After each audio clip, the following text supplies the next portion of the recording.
Welcome back to the podcast. It is the wrestling segment, technically, but we have something special for y'all.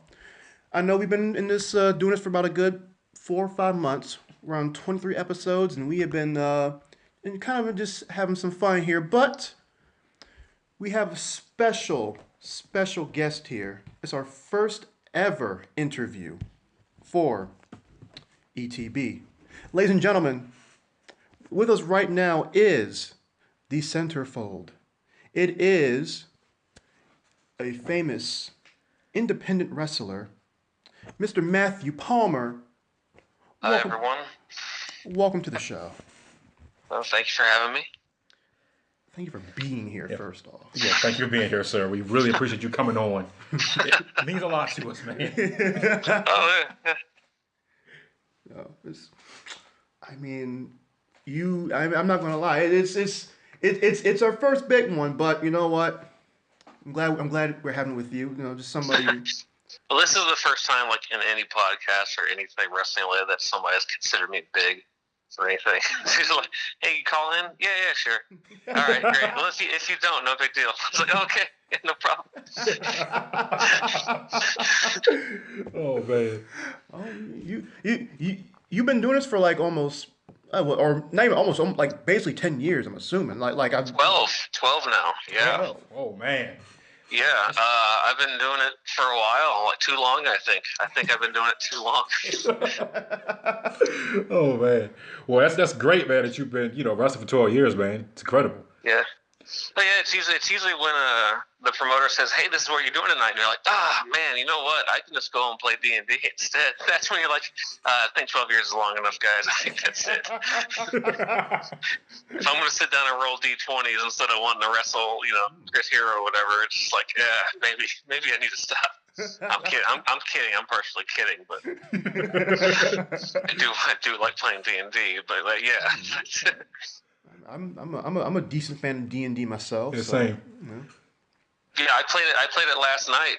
We're doing like an evil adventures campaign, and I'm probably going to play it tonight after my show. Oh, So okay. my tag partner's going to have to suck it. I don't care. I'm going to play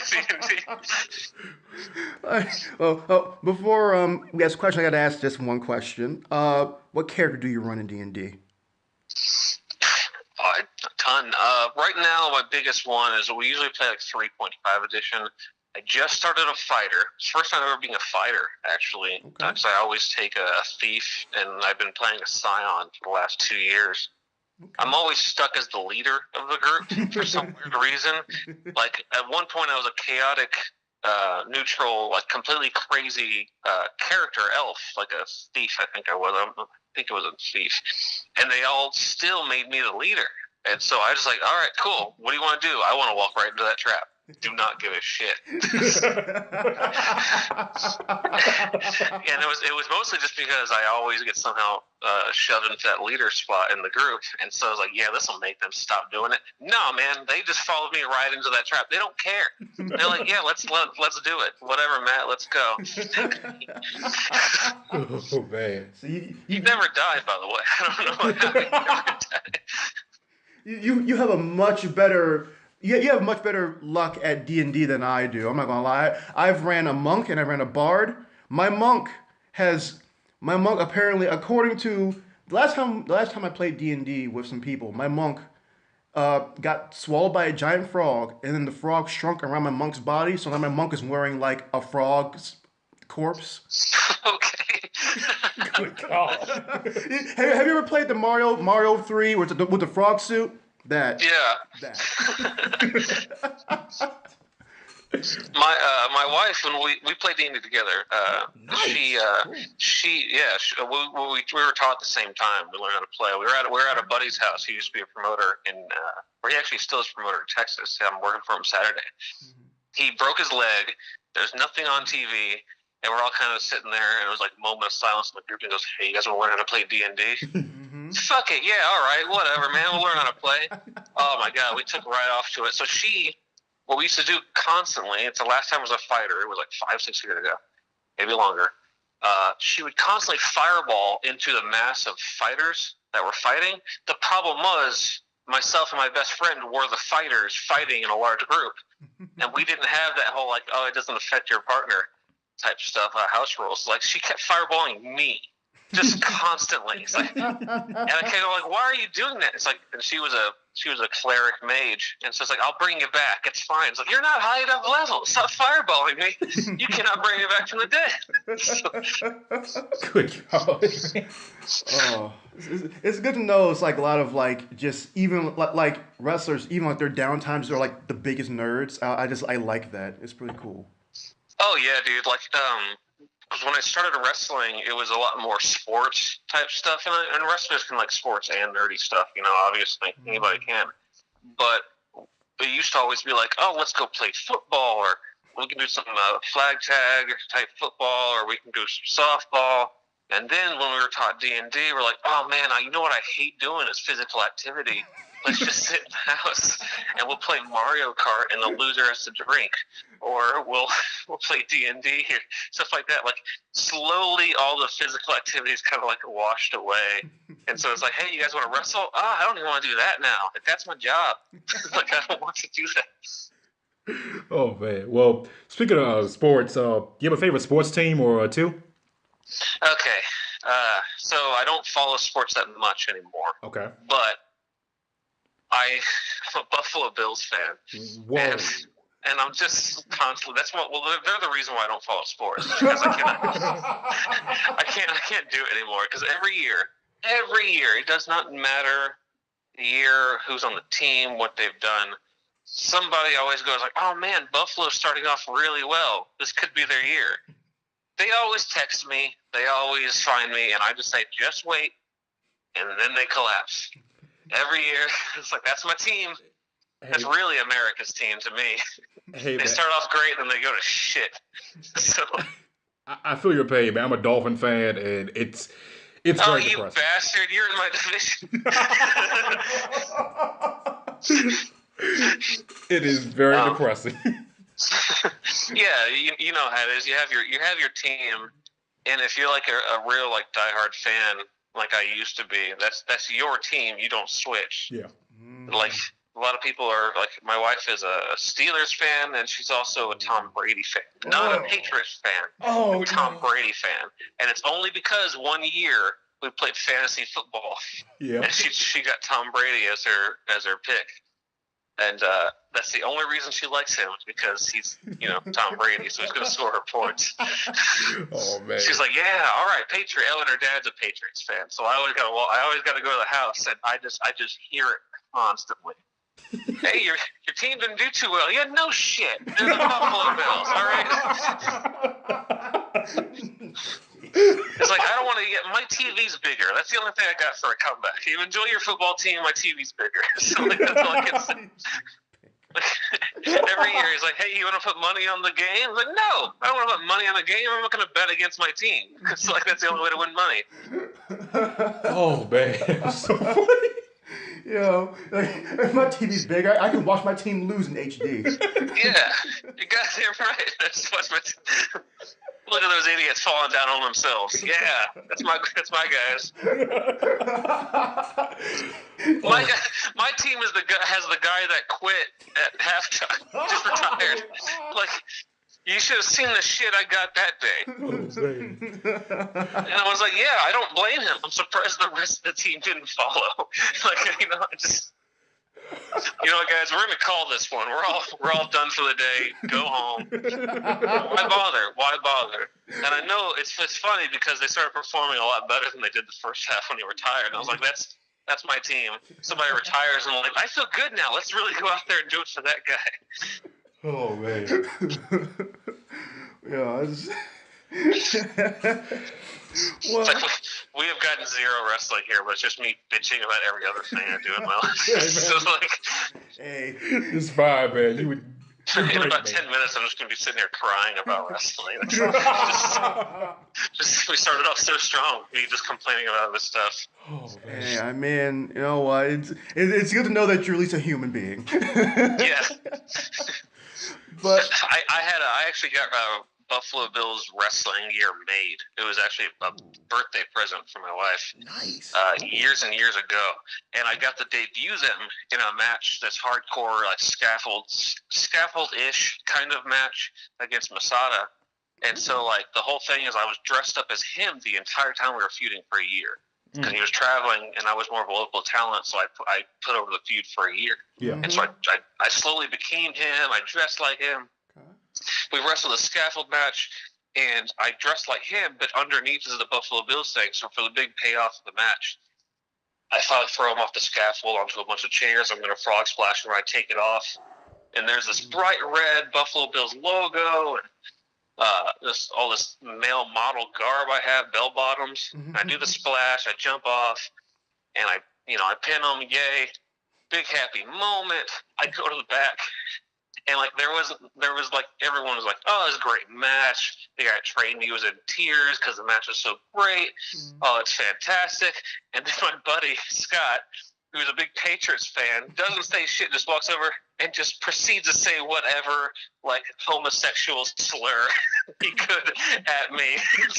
Just because he kept pointing at the Buffalo Bills fan because he's a Patriots fan. I was like, oh, screw you, Scott. I had a good match. But you know what, though? You rep the Bills Mafia proudly. Oh, yeah, dude. Like, if I could take a table bump right now, like I'd see those guys do that and be like, oh, they should definitely get like an extra $20 from the promoter. Well, I guess we can transition to wrestling now. Oh no, I forgot. I guess. I mean, I got more D&D stories. I'm sure if your listeners haven't turned it off already, the 3 that are left. You know what? I really could have loved this. We got some, if there's enough time for, because we do 3 segments for the show. If you want to stay on for the miscellaneous segment. Okay, yeah. we can talk about Santa's Baratheon and shit like that if you want. I don't care. Sure. I mean, you seem like a really cool guy, so I think I like to think so. This guy's money. He looks like money, smells like money, I'm sure. I don't smell like money, sir. I just woke up. Well, I'm standing here in the bathroom just longingly looking at my shower. It's hilarious. Well, what would you say is the pinnacle of your career so far in the 12 years you've been doing this? Probably the first month. So it was the first month in. So pinnacle of my career. I mean, you could look at it like professionally is probably wrestling in like a 3-month period I had where I wrestled like my best matches against like ACH and Masada and Robert Evans and guys like that. That was some years ago. Personally, you can always look at it like I met my wife in a training ring when I was learning how to wrestle. So like if that's the pinnacle, then I reached it very early.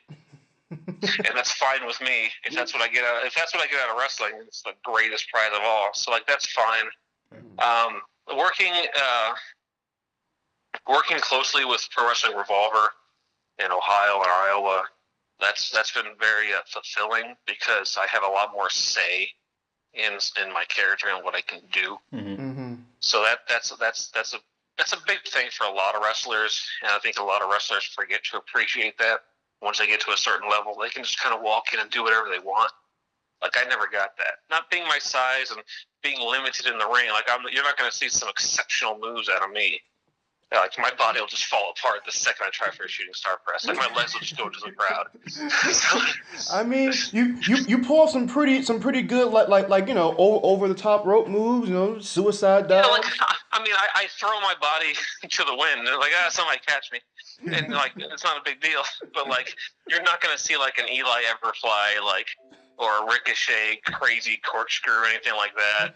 I can barely hold on to your hand while doing a wrist lock. So like it's like, oh, this hurts me. It's just, I'm not the best wrestler. I'll never put myself over, but creatively I can come up with a lot of stuff, and it's super fulfilling to have a place like Revolver allow me to be like, yeah, whatever you want, Matt. It's like, oh, thank you. Also, never say whatever you want. So when I have to ask though, because you're saying you love the creative part of it. I'm assuming that's why have you ever thought about going to any like a bigger company if they gave you a look like the Oh yeah, I'd always go to a bigger company if anybody had an interest. I think a lot of people forget that. Like, I don't get a say in that. Like, so like, it's like, hey, you want to get this CEO job at Microsoft? Yeah, man. Yeah, I'm going for that one. They're not looking at me, but that's the job I'm going for. So like, yeah, I would totally take an Impact or a New Japan WWE thing. I'd take it in a heartbeat. The only thing I don't want to be is a referee. That's the only thing I don't want, and I guarantee I could probably be a good referee. They're like, "Hey, Matt, you want to be a referee?" Ah, damn it! Yes, I'll be a referee. I'm going to bitch and moan the entire time. But you know what? I'm sure you'd be a great referee. Slap the mat 3 times, look jacked doing it. Oh my God, no, screw that. I'm not working out. If they're going to make me a referee, I'm not lifting weights anymore. My wife said she loved me and married me. That's it.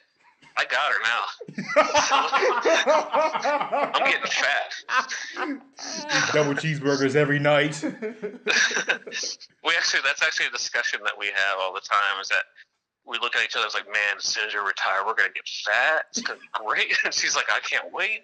It's like, yeah, we're going to own this cupcake shop. We're going to be great.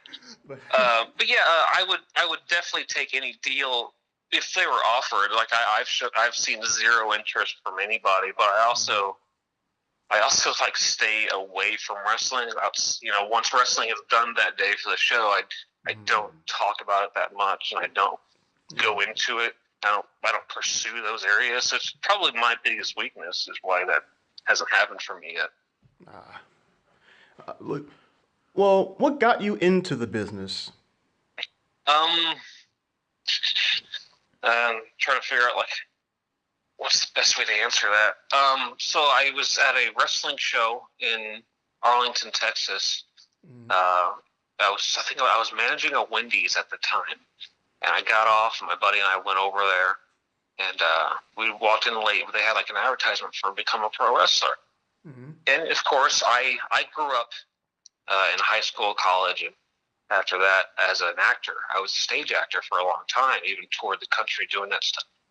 And so then I became a manager at Wendy's, and life slowly sucked. Just having that is the only thing you do. So I saw that, and I was like, screw it, I have money, I'm just going to go and do that. However, I became interested in wrestling when I was like 4 years old. So you had like a whole 16-year period in there where I was just in love with wrestling and didn't do anything about it. It took 16 years before I was like, oh yeah, that's right, I could just be a pro wrestler. And so I finally did. Lance Hoyt, went to Lance Hoyt's training school in Arlington, Texas. And there I was also trained by 2 other guys named Wally Darkman. Wally, I can't remember his real last name, but he wrestled every now and then. He doesn't wrestle that often. And then Robert Evans, who some people might remember him as Archibald Peck or Barristan R.D. Evans in ROH. Yeah, he was the main guy that trained me, because Lance was working a lot in TNA in Japan at the time. And so Robert trained me the most. He actually writes for WWE now. Oh, really? And, yeah, he is always an exceptional writer, very creative guy. He always said that he taught himself to be athletic enough to wrestle. And I thought he was great, but whatever. So yeah, that's basically my very loose wrestling story. There's no awesome, I met this wrestler and he inspired me type thing. Or I didn't have any family members that were like, Matt, you gotta follow your dreams. No, I was just some guy who saw a wrestling commercial, but you know what, I'm doing it. Screw it. I hate my life. How was it training at a wrestling school? I had a headache every day for 2 months. So it was, I don't know, I think I was just concussed. Nobody told me. And so it hurt. So what we would do, Lance was very new school with some old school qualities. And so I was allowed to get in the ring when he said. I had to walk in and I had to work on stuff outside the ring. A lot of conditioning, a lot of amateur wrestling, that kind of stuff. And then I wasn't allowed to step in the ring until he said so. And it took a couple of weeks before I stepped in the ring. And when I did, holy crap, that was the coolest experience ever. Probably should put that on there as the highlight of my life. And so I got in the ring. It was pretty fun. Felt a little bit of the spring, of the ring compared to the hard concrete floor. trying to get my legs underneath me. And then he teaches me how to bump. All right. You got to throw your back down, thrust your hips. And, I'm trying to bump, falling down. I'm hitting the back of my head. It's like, you got to tuck your chin, blah, blah, blah, throw your hands out, blah, blah, blah. Probably exposing too much of the business. It's a good thing that you have the name of this podcast. and so kept doing that, and then he'd come over. All right, man, just lay down. You're fucking up a lot. Lay down. Just thrust your hips in the air. All right. You just pretend like you're fucking a woman. And that's what he says, which to me is still funny to this day because I was completely abstinent at the time. Virginal Matt Palmer lying on the ground like you're fucking a woman. And so in my head, I was like, should I tell him? Nah. That's the last thing I need in a wrestling school with Lance Hoy. He already gives me shit for everything. I'm not going to tell him, so I'm thrusting my hips, and then he finally teaches me how to bump. That's the first time in the ring. It was awesome. But for the 2 months prior, and I'm not exaggerating on this, I felt like I had a headache every single day. And it was so, and everything hurt. My back was constantly red and pain. Under my arms were constantly bruised from hitting the ropes.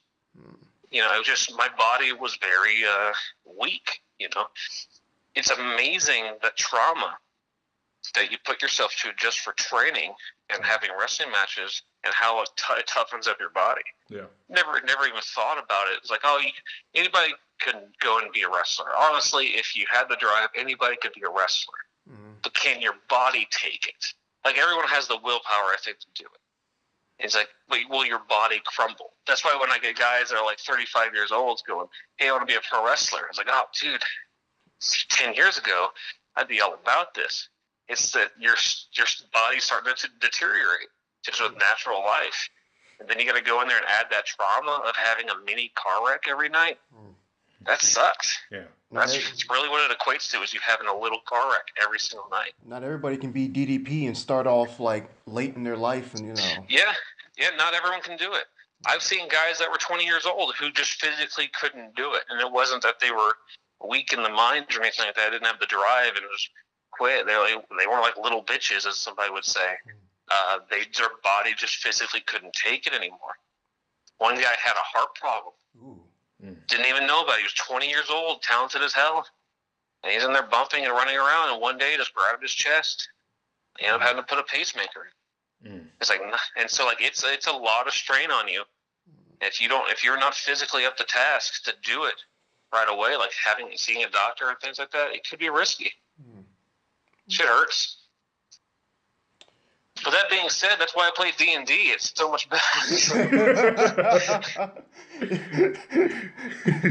If you could be a pro D&D player. I wish I could. She's got that job. Like, she's constantly telling me she does the up, down, down stuff for D&D, and she's constantly telling me, we're gonna get Tyler Breeze on there, and we're doing these for these characters, and I'm just kind of looking at it going like, man, if you ever need somebody who's not famous, who nobody knows who's on the screen playing D&D, let me know. Let me know, sweetheart. I'll be the leader.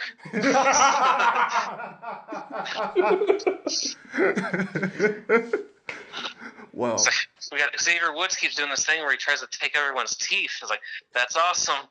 Like, I can join in on that. I'll make the dentures for him, whatever. Just let me play D&D with you people. Wow. Sorry, we can get back to wrestling. Sorry, I keep You're fine, man. You're good. You're good. We love it. Yeah. I mean, I think one of the big things right now is just the growth of women's wrestling in the E, and women's wrestling just in general is just getting more of a mainstream appeal right now. And like, what are your thoughts on just the women's wrestling scene in general right now? I'll go ahead and I'll say this to the day I die. Women shouldn't wrestle. I've been saying it for years. No, I'm kidding. Jesus. I say that all the time because I've been around women's wrestling for so long. Just being around her and just being a wrestler in general. You cannot get away from women's wrestling. They are here to stay. Yeah. And so I have so many friends. Hell, my tag partner is a woman. And so like, I'll constantly be at the show. What are we doing tonight? Well, I know what I'm doing, but you shouldn't wrestle. I love it personally that women's wrestling is becoming so hyped and so awesome and more of a mainstream thing. Years ago, I used to always complain, and this could be seen as a negative thing, and if it is, I don't think that way anymore. But it wasn't women shouldn't wrestle, that kind of mindset, but I'd look at it and, like, as long as the women in the match didn't fall down and trip over themselves, people would be like, oh, that was a great match. And they're like, no, it wasn't. That was boring. That was awful. They just didn't fall down. But that's how low the expectations were for women's wrestling. Yeah. Mm-hmm. As long as you went out there and you didn't fall on your face or you didn't Titus O'Neil yourself, you're fine. So like that's how women's wrestling was. And so on the indies, on television, that's how women's wrestling was in a lot of some places. However, in Texas, there was a lot of wrestling for women. And I say Texas just because that's where I mostly was, not because it wasn't anywhere else. Yeah. Mm-hmm. Where they were working like the guys. And I don't mean that in a sexist term. I just mean that when they ran, and you'll notice it with some people still, they didn't have like a limp wrist when they ran. They weren't constantly trying to throw their hair out of their face. Mm. They were prepped for wrestling. Yeah. Their hair was, they're very feminine, very beautiful, regardless of how they looked, very beautiful. And they would prep their hair to the sides where they can see. They put it in a ponytail. Right. They were working. Sarah Del Rey did not have to worry about putting her hair out of her face. She made her hair the way it needed to be, so it didn't have to happen. Mm-hmm. She looked like an athlete running. She looked like a star, like a true Olympic star when she wrestled. Mm-hmm. She didn't look like she was a dainty princess who was going out there to play wrestler. And so that's why wrestling is so much better now, because they train them like that. Yeah. It wasn't just go out there and be a male model. Yeah. Go out there and be a model who's pretty and will show you how to do some of the moves. Because then you get the Dancing with the Stars appearance. It all technically looks right. At the same time, it doesn't look athletic. Mm. And so, like, you're looking at going like, okay, they're doing the moves. They're learning the dancing moves. But they don't feel right. Something doesn't look right. Yeah. And then, that's what it is. So nowadays, you see, like, the Becky Lynches, the Ember Moons, the Ruby Riots, they look like they're actually wrestling. Yeah. Mm-hmm. They're actually struggling, fighting. When they're charging at you for a dive, they are throwing everything behind it. Mm-hmm. They don't have to do we used to call it the Batista T-Rex arms, because he used to like keep his arms in couple tight. I don't know why. It's funny to me. And we're like, they're running, and they're watch a Batista match one day when he's prepping for the spear, and watch his wrist kind of shake just a little bit beforehand. I love it. I didn't even notice that. Yeah, I did. I'm gonna check it You out. never Man. will. No real fan really catches that. They don't understand that that's the issue with some things. Like, it doesn't look athletic. It's like, something's wrong. I can't place it. Wrestlers be like, why the fuck is he walking like that? Like, why? It's like, why is his finger tilted to the right? I don't know. It's something stupid. Whatever. We're all dumb. And so, like, that's women's wrestling now. It just seems so much better. It seems like they just happen to be women. These people just happen to be guys, but they're all just athletes now. It's phenomenal that I can watch an NXT card, and the best part is the women's match. Oh yeah. That's so cool. Are there any struggles that you had on the road to being an independent wrestler? Just that I suck. Mm-hmm. That's it. So that's the only struggle I had. No, like struggle, like personally, I never had like any struggles.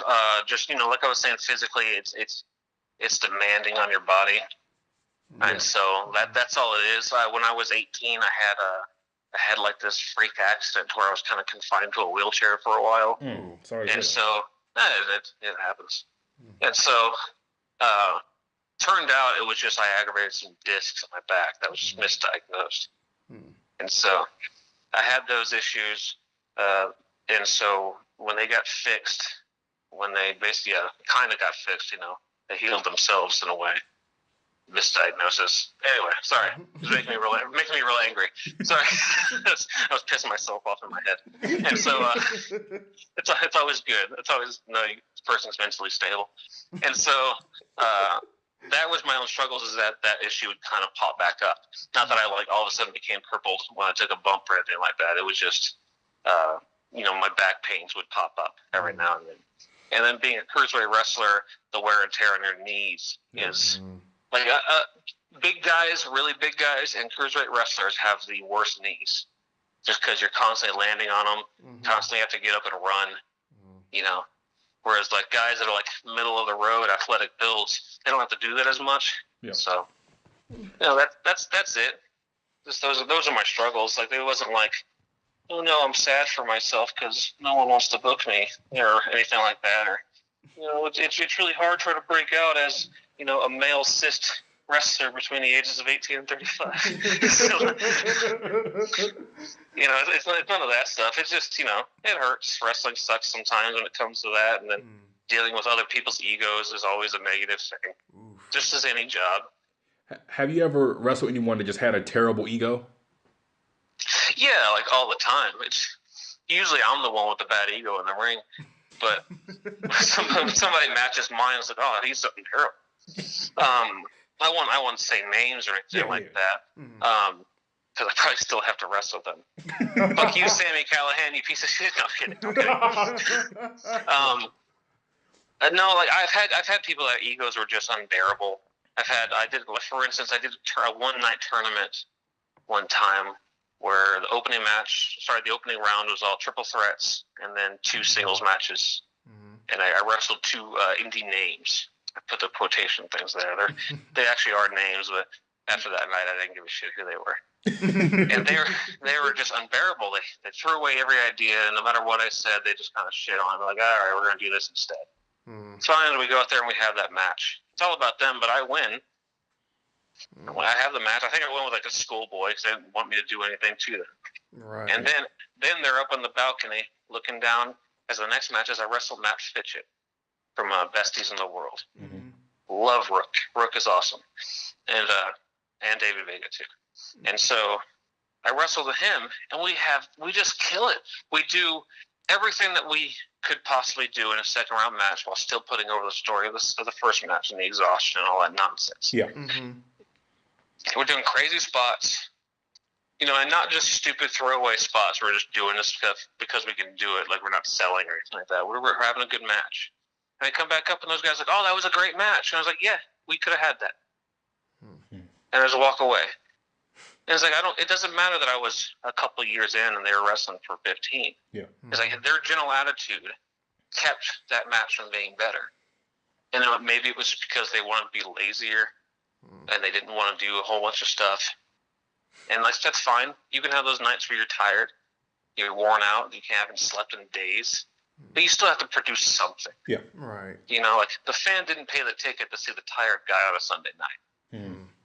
And so they're tired too, but they still came out. It's their one time to come out and enjoy themselves. And so those guys, that irritated me a lot, and that made me really lose a lot of respect for those 2 guys. And anytime I have an option, and Callahan's one because he runs Revolver, is like, hey, you want to wrestle this name, and he'll insert a name, and I'll be like, no, I don't. I don't like wrestling most names. Most of these former WWE guys or these indie stars, because a lot of them are just unbearable. Yeah.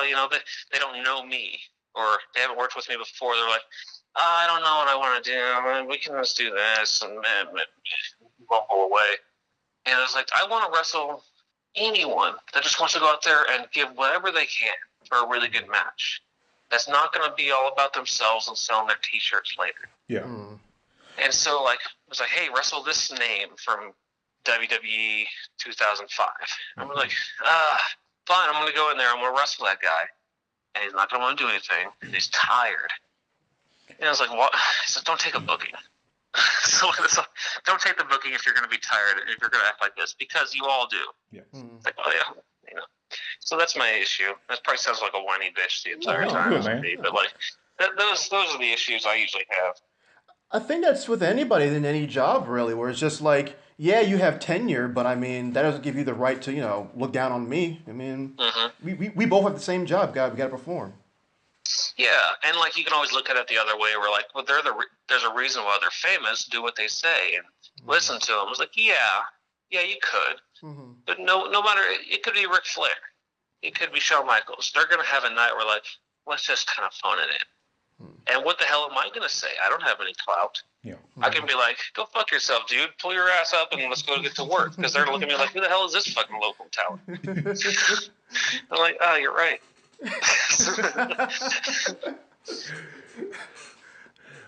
Is there any wrestler, I mean, talking any promotion here that you would just, it's like a dream opponent for you? Chris Benoit. No, Oh, Jesus.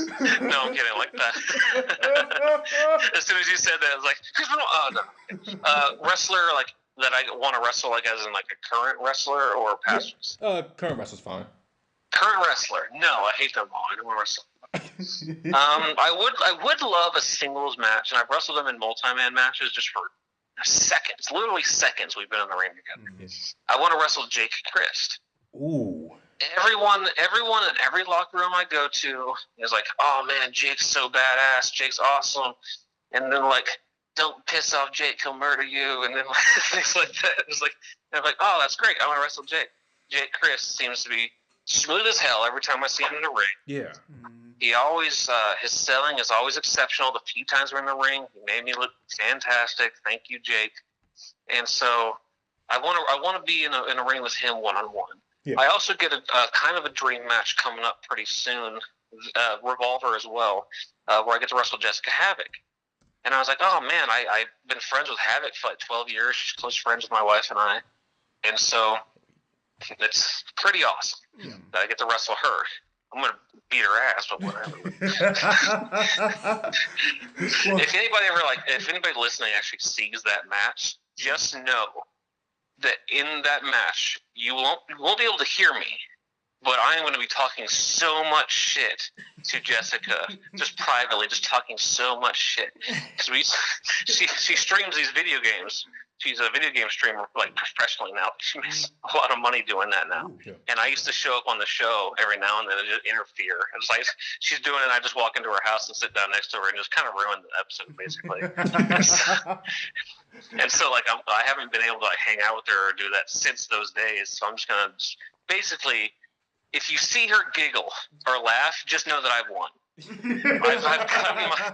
accomplished my goal, and I know I should be putting over the match. Like, oh, I'm gonna go beat her ass and stuff. But whatever, I'm gonna try to make her laugh. I'm gonna ruin the match. I'm gonna take people out of their element. Like, they're not gonna suspend their disbelief at all. They're gonna be like, God damn it, they're friends. Why is she giggling? Why is Matt smiling? He just took a power bomb. So, like, these idiots that don't know how to work. Oh, no. It's fake. We didn't know. Ah, fuck. What do you mean they go out to dinner afterwards? What do you mean they have to come out to the ring and get on the mic to air their grievances? Why don't they fight in the back? Sheamus just stole a car? Well, geez, what's going on here? Why is he being arrested? Oh. Oh my God, I can't believe you can just punch cops like that. This day and age, I can't believe it.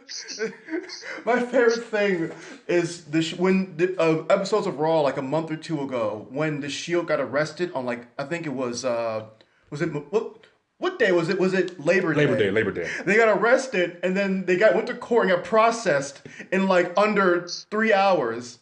Oh yeah. Yeah. Yep. Because didn't Corey come in for the save and say, oh yeah, this happened because this and this. And he was like, oh, okay. And apparently they just so happened to, like, procure a cop car, like a police car. Yeah. I love it. What's even better is, like, they resisted arrest. Yeah. Even slightly they resisted arrest. Yeah. So you know the judge and the cops are like, we're going to take a little extra time on this. It's going to be a little longer. I know it's only supposed to be like an overnight stay, but, paperwork, man. What are you going to do? These guys, hey, we got to go back to wrestle. Oh, yeah, right away, sir. Yes, Mr. Reigns.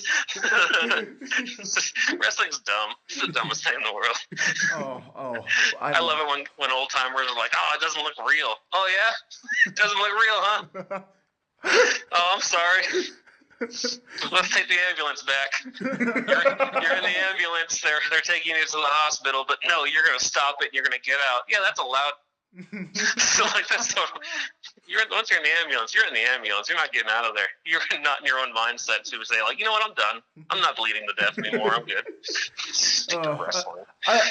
Wrestling is dumb, but you almost have to love how dumb it is, you know? Oh yeah, I mean that's half the fun. That's why that's why people need to watch it like a TV show and not an athletic event. Even though it is an athletic event, I just came back from watching Cirque du Soleil a week ago, and I wasn't like, they're not actually hitting each other. So they had like a little fight scene on there, and they're doing like the little martial arts stuff and kendo sticks and things like that. You know, and they're missing a mile away. And in my head, and I'm not kidding, I'm not exaggerating when I say this, in my head I was thinking of it like a smark, a wrestling fan who's just bitter about it and be like, oh, they're not even hitting each other. It's fake. Fake.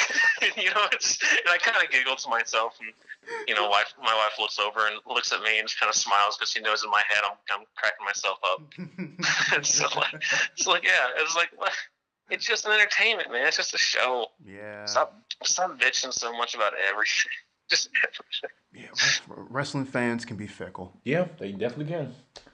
Well, yeah, I wish those fans. I made a joke about this. I told some people I wish wrestling would die. I wish the whole industry would go away, only for the fact that I feel like stage plays would get all those fans. And like, oh, boo! Jenny Zuko can't cut a promo. This Les Mis show sucks. Jean Valjean should have got an epic return, not this. What is this cat stuff? Fake. Fake. The Beast is just a guy in a suit. I mean, come on.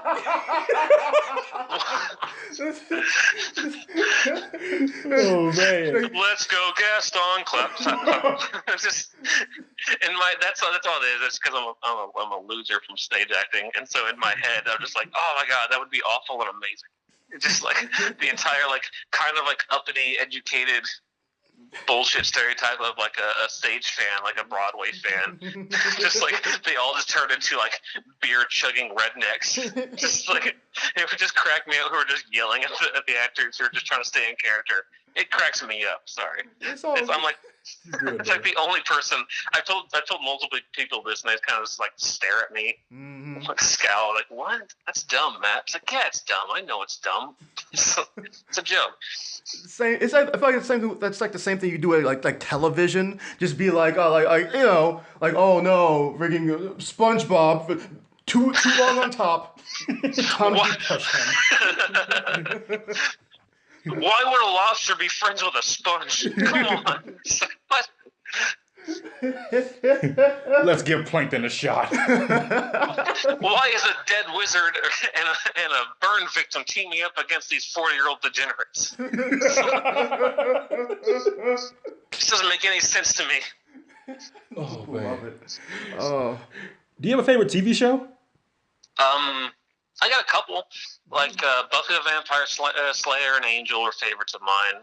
Probably Game of Thrones is probably my favorite now. Yeah, I would say Game of Thrones is probably my favorite. It's a more immersive world, so I would say that right now. Okay. Because I know this is veering off wrestling a little bit, but I know the wait for that last season is probably killing you. No, not so much. I'm waiting for it. And the last 2 years, I have dodged every spoiler known to man. Really? Oh man, I'm really good at it. So don't start doing it now. If you were to start throwing out spoilers to me now, you would have me. I would be so screwed. I would just sit here and curl up into a ball. Sit in the middle of my bathroom, like on the rug next to the bathtub, just like sitting here sobbing. You're telling me Stannis isn't coming back? No. Spoiler: they bring them all back with the Dragon Balls. It's fine. Oh, okay. God, you're nerdy. What a dork with your Dragon Ball Z. You guys hear this? Sorry. I never got into Dragon Ball Z, but my wife and everyone else all loved it, so I'd always give them shit. It's like, what a dork! What a loser! You wanna play D&D? Hell yeah, I wanna play D&D. Not a fan of the weebs, I see. Oh man. Yeah, so like, yeah, I've dodged all the spoilers. I'm looking forward to the show, but I'm also a huge book fan, so I can be like, oh, I'll just read the books for the 5th time. So like, Okay. I'll listen to my YouTube conspiracy theory videos on Game of Thrones theories and things like that. You know, real manly stuff. Yeah. Well, I guess it kind of veers back in wrestling. All I know. There's. So you're wrestling Jessica Havoc for the PWR Championship. Just what is your opinions on intergender wrestling in and of itself? Well, look, just to clarify, it's a tournament. She's the first round, and then it goes on to something else. If I was wrestling just her for the title, that would be a much better payday. But I got to wrestle multiple times if I win. Okay. So it's a real weird subject. In this day and age, it's hard to say because people don't look at nuance as much. So you're either for it or against it. You're either sexist or you're progressive. And so I look at it like it's a really weird way to wrestle for a male. And it's like, if I wrestle a woman, you'll go in, and this may be wrong. It's just a mindset that I'm adapting with. So if anybody hates this, just know that I'm not done, growing up, I guess. Is that if I go in there and I wrestle, let's say, Ember Moon. I wrestle Ember Moon. What do I get out of that if I win? If I win, you're going to get a lot of people going like, oh, it's sexist. Why couldn't the woman win? Why can't she hang? And then you get some people, like the wife of the promoter that I wrestled for, who will not allow men to do anything physical against a woman. But the women can beat up the guys all day. Which people have actually been fired because they just went out there and had a wrestling match. The man and woman were both fired because he punched her. Wrestling punched. And so it looked abusive. It's like, well, why'd your husband book this match? And they got fired for that. Yeah. And so, you have that mindset where it's a lose-lose scenario against the guy. The only way he wins, in a lot of cases, and I don't mean this in a negative way or it's my personal mindset. It's just from experience of seeing this happen. The only way he wins is he loses the match, gets up, shakes her hand, raises her hands, like, "Oh, you're so amazing, you're great," and then he leaves. That's the only way he wins in a PR mindset. But if he goes out there and beats that woman's ass, and they have a 3-minute squash match like you would see on TV between, let's say, Nia Jax and Ember Moon. Right. Nia Jax wins.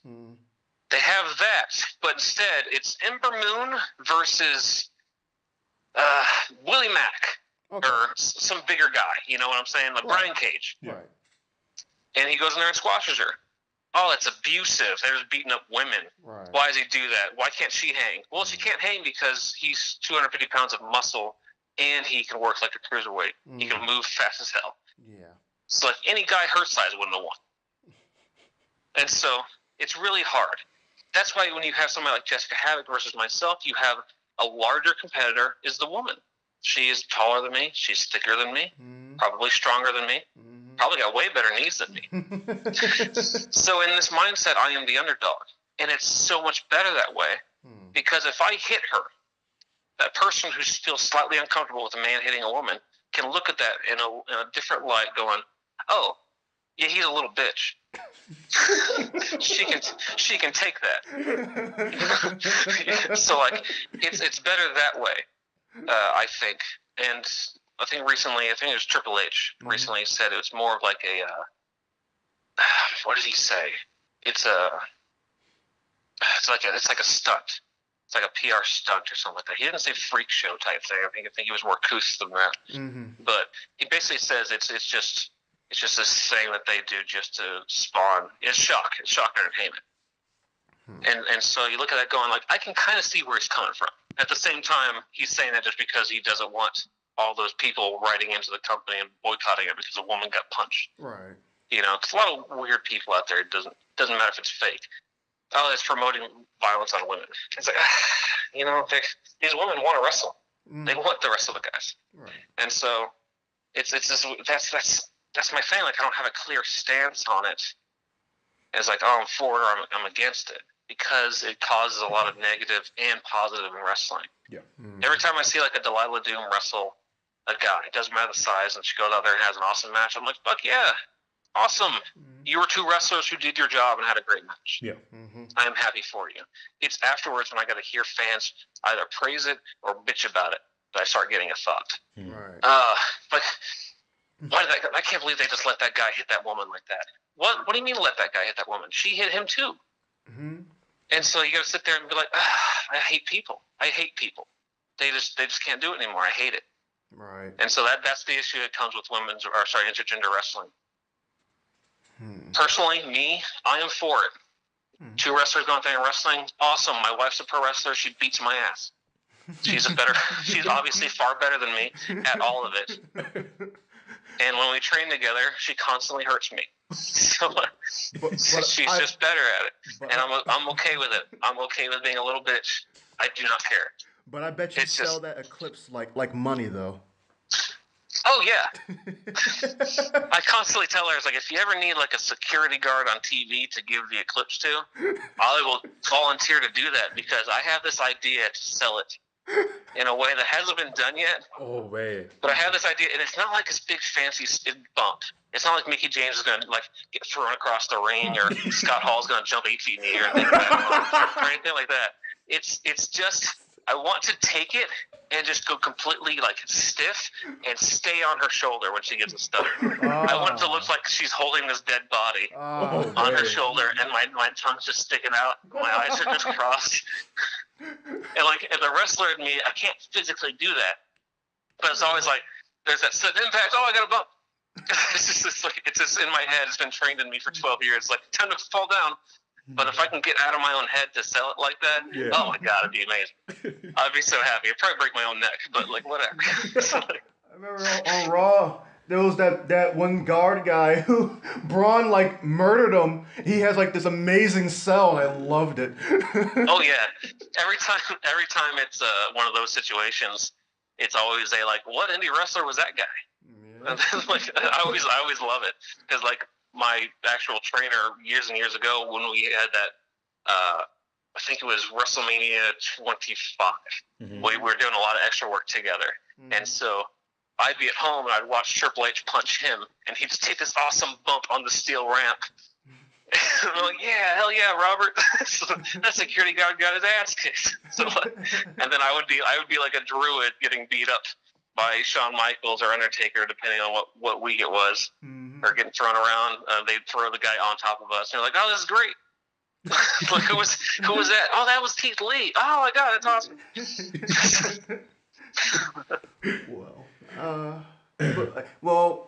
Do you have anything you have to do right after, like after I? Because I mean, Steve, would you want to bring him back for the miscellaneous segment? I love having him on the show, man. This guy's amazing. Yeah. Well, this is all I can talk about. Like the next conversation is gonna be me kind of mumbling. It's like I got nothing else to share. This is it. If I got anything going on after this interview, like immediately after? No, I mean just in life, no. I'm gonna sit here and play my Red Dead Redemption until the show starts, and then I'm gonna show up late. Ooh, we could talk about Red Dead. You got Red Dead? Oh, I'm not talking about Red Dead. Oh, it's too good. No spoilers. It's too good. I'm not gonna spoil it. Oh, no, man. It's too good. Well, let's just say I go hunting a lot. That's all I do. It's so fun. Oh man. Man. Well, I guess one last question. Okay. How is it working with? First off, awful. Oh. I hate it. Nobody likes it. You said you work with Sammy, or you said you work with Sammy Callahan. Work with other members of like the of OVE. I mean, just who are some of your favorite people that you've worked with besides? I wrote this. Explain just how great it is to work with some of these bigger names like that. Like, do you? I hate it. They all suck. I hate them all, especially Sammy. Sammy's an asshole. No, I enjoy working, and I guess the bigger names. I guess they are bigger names. I have to remember that they are talent that are exceptional. To me, they're just my friends. Yeah. Like OVE and those guys. Mm-hmm. Jessica Havoc. They're all. I love working with those guys. And maybe it's because I can hit them a lot harder and they'll forgive me. But I do enjoy working with those guys creatively and in the ring. Trying to think like Masada. I've always enjoyed Masada, and I know a lot of people get super scared of it. It's a backstage type thing. It's like, oh, I gotta wrestle Masada, and somebody be like, oh, he's gonna murder you. I was like, oh man, you gotta get him on the right night. And I'm like, what are you talking about? On the right night. He doesn't do anything that isn't like, you gave consent. Like, he's not stabbing you with skewers because he wants to. And then you're like, oh no, please don't stab me. Like, no, you signed up for that. You agreed. So I like working with him. He's really awesome. A guy who like I used to dislike. It wasn't anything he did. It was simply my own envy. It was my own envy and jealousy that it took years for me to realize I'm just the ass.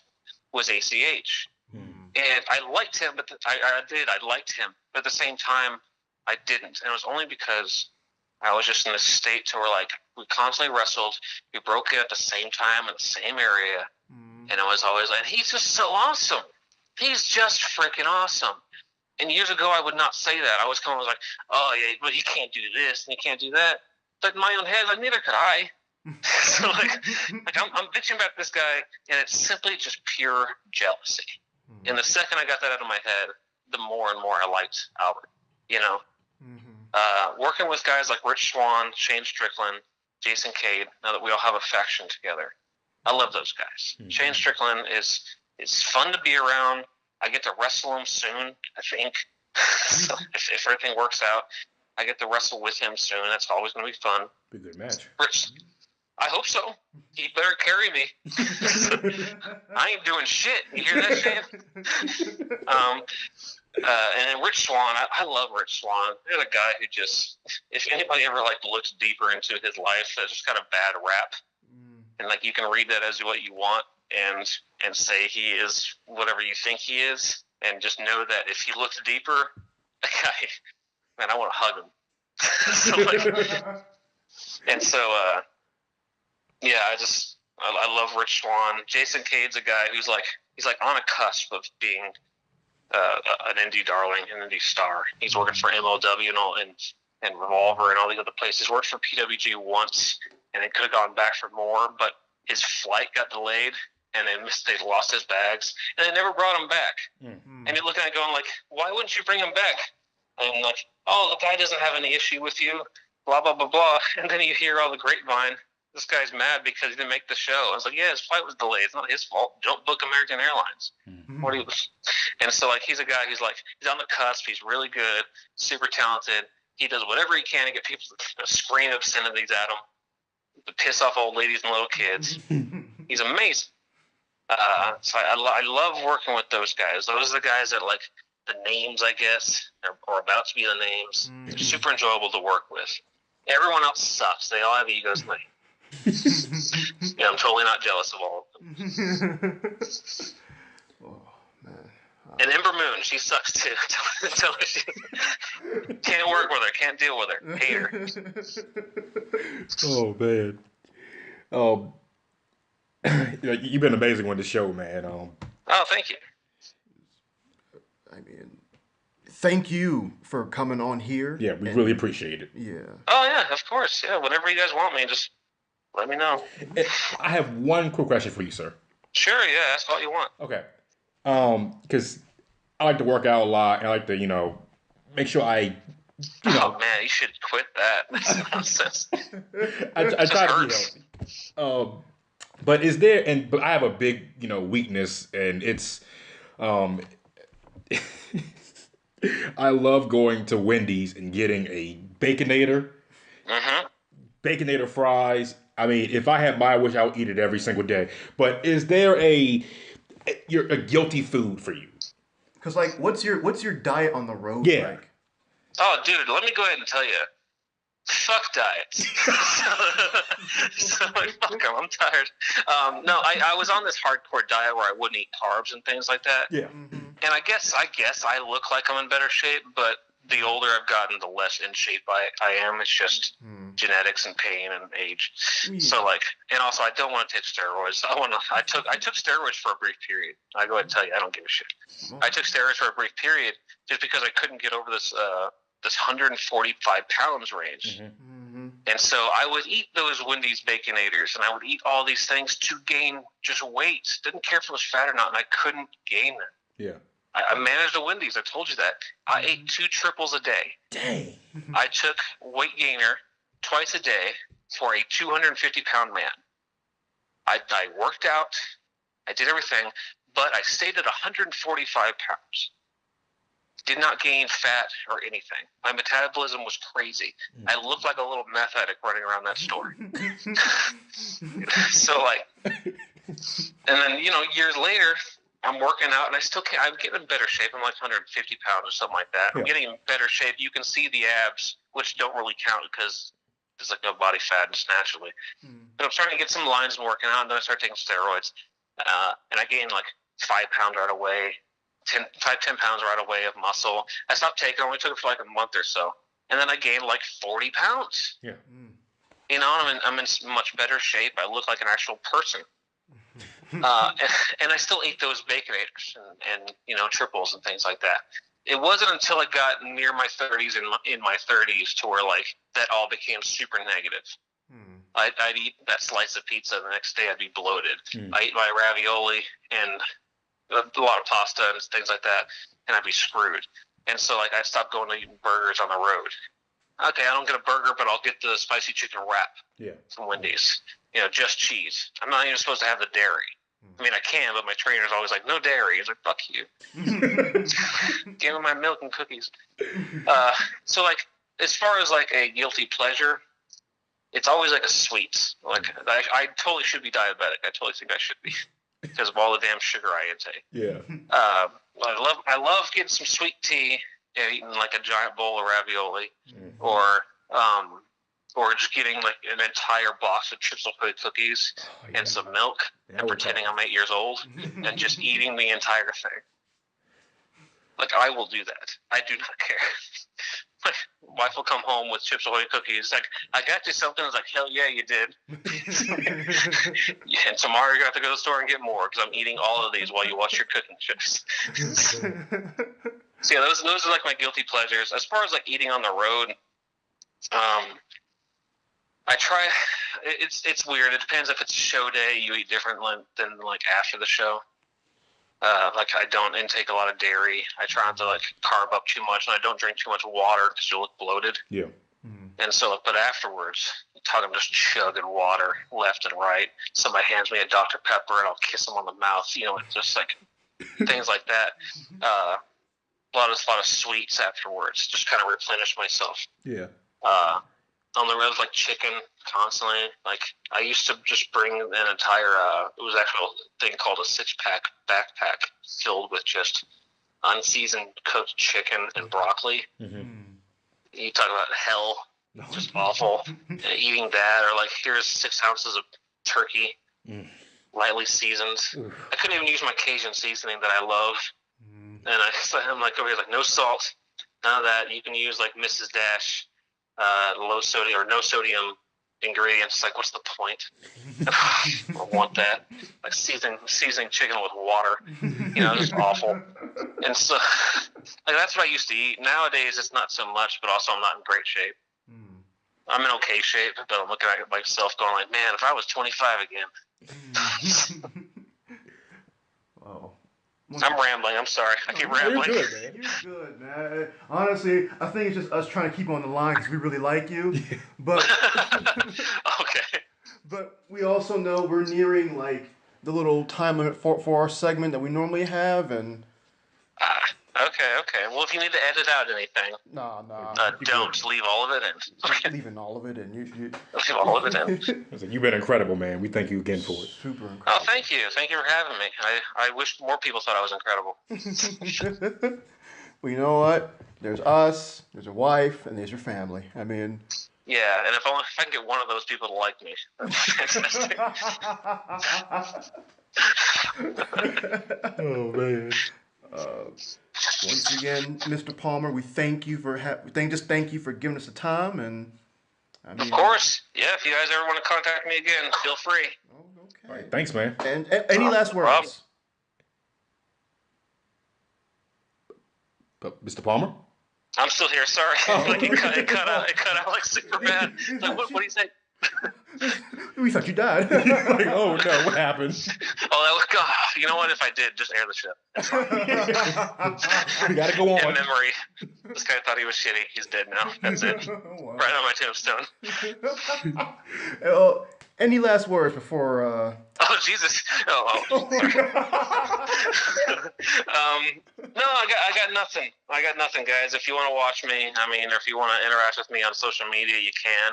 I think Facebook is like Centerfold 1986, Okay. and then Twitter and Instagram, I believe, is Palmer is Lost. It's a stupid title that Sammy Callahan got me to write. Doesn't even make any sense.